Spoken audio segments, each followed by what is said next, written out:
What's going on, everyone? My name is Jack Southall, and I'm here, of course, with episode 2 of the Wednesday Wrestling Wrap-Up, where we have a look at all the 4 major shows that air on Wednesdays: NXT, Impact Wrestling, Ring of Honor, and Lucha Underground. We're going to review all, well, not really, we're just going to have a look, talk about a couple of stuff that happened on the shows, and all that. So, we'll start off with NXT.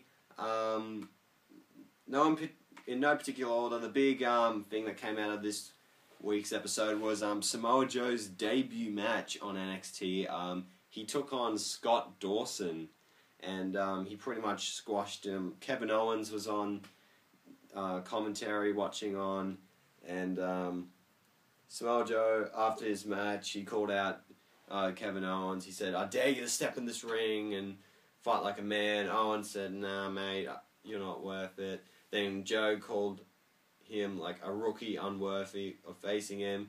William Regal came out and said he'll put an end to the bickering, and says that Joe may not have earned himself an NXT Championship match, but he's earned the right to face Kevin Owens next week. So next week on NXT, it's going to be Samoa Joe versus Kevin Owens. It will probably start out pretty good, but then it'll turn into like a screwy finish and all that. So, so I'm really excited what they're going to do with Samoa Joe and Kevin Owens. It should be pretty good. But some other stuff that took place. Zack Ryder was on NXT. He might be moving there for a bit. And he teamed up with the Hype Master, Mojo Rawley. And they beat Eli Sampson and Mike Rallis, whoever the fuck they are. They won, obviously. Some other things. Emma beat Blue Pants. It was her birthday, apparently. Blue Pants, I can't take her seriously, especially with that fucking name. Like, Blue Pants, it's just ridiculous. Emma won. She was looking hot tonight for some reason. Bull Dempsey lost to Tyler Breeze. And he did this weird segment where he was in the back with William Regal in his office, and he's just snacked away on some nacho chips and chocolate bars, and Regal warned him that he needs to like shape up and all that. So yeah, fat shaming, that's always in good taste. Becky Lynch beat an Australian homegirl, Jessie McKay.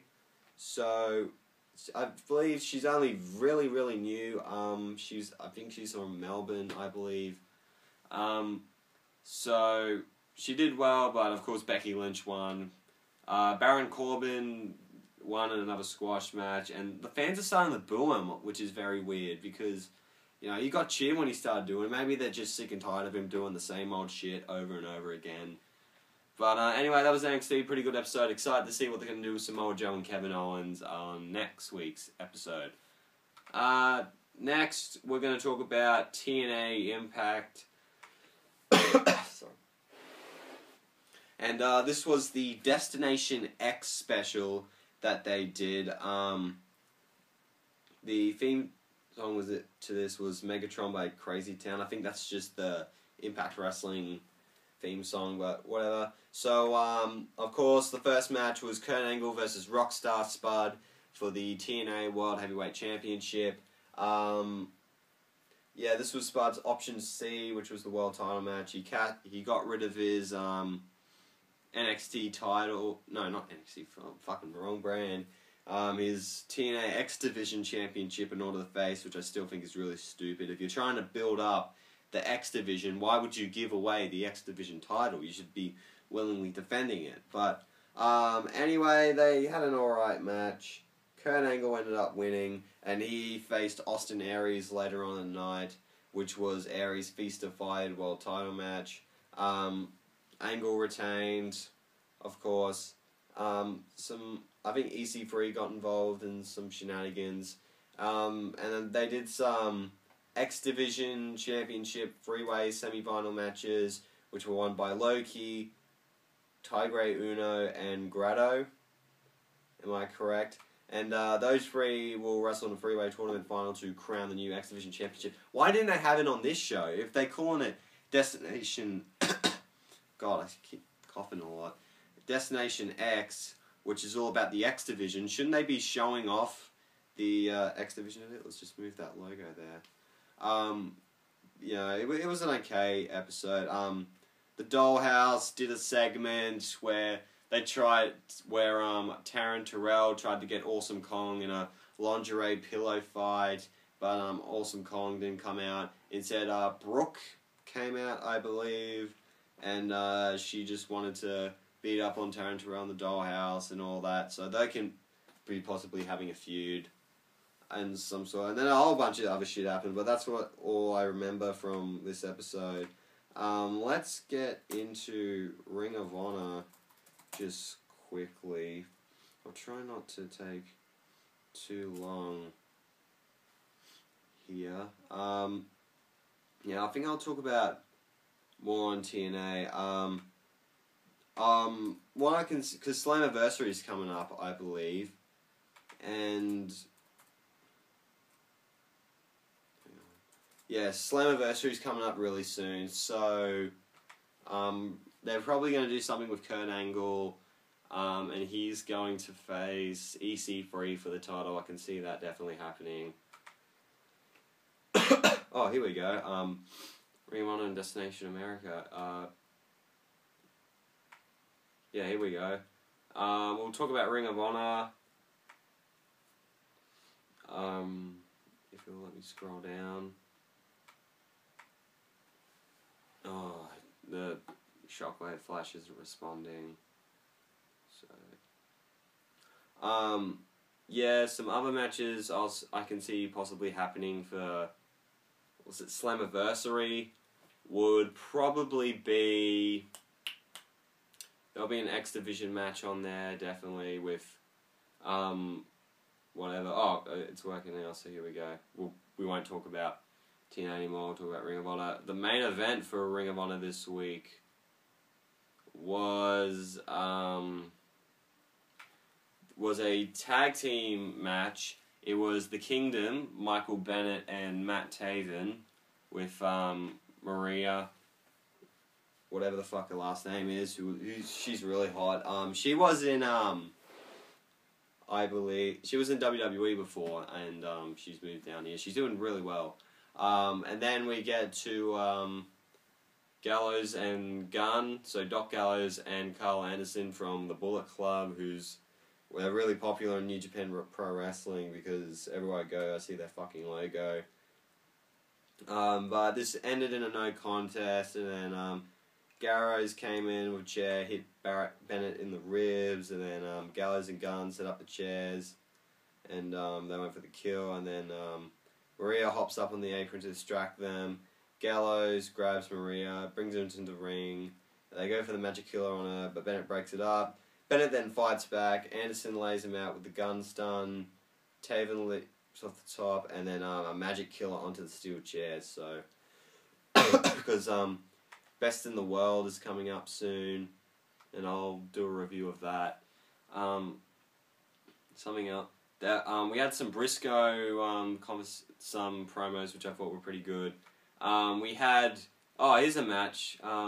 Brutal Bob Evans versus Cheeseburger. Like, what the fuck, Cheeseburger? And then the big match was a slide slam. Oh, the big ending of this match, which caught me off guard, was when Brutal Bob Evans had this small little cheeseburger, not an actual cheeseburger, but the wrestler, and he's on the side, he's on the apron of the ring, goes for a side slam and puts him through a table, which I didn't even know was there, so it was a bit, holy shit moment. So yeah, that was definitely one of my favourite moments of the night. The Addiction, which was Daniels and Kazarian, they defended the Ring of Honor tag titles against Kyle O'Reilly, which is one half of the of Red Dragon, which is a really good tag team. I believe Bobby Fish was injured or something, and they just beat up on him, and the Addiction became big heels and whatever. So a matchup that I quite enjoyed was the one between the Peacock, Dalton Castle, taking on the legendary Jushin Thunder Liger. Yeah, lots of good stuff in this. Dalton Castle is fucking weird, man. He's got like his own little gay men helping him into the ring, and he's doing all this, and he walks really weird.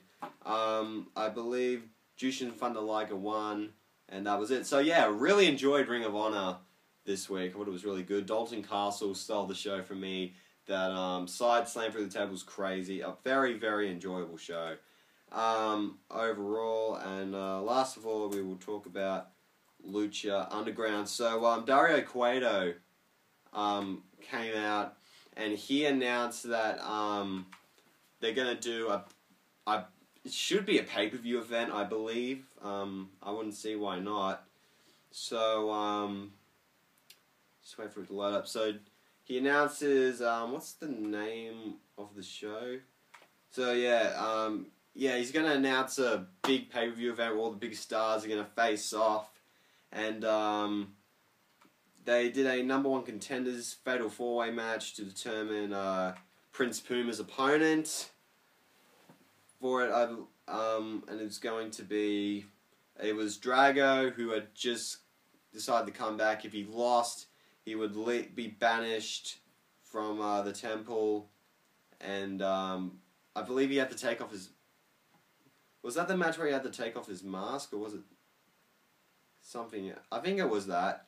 And he had to face against Cage, the big jacked up dude that looks like he took 12 million steroids.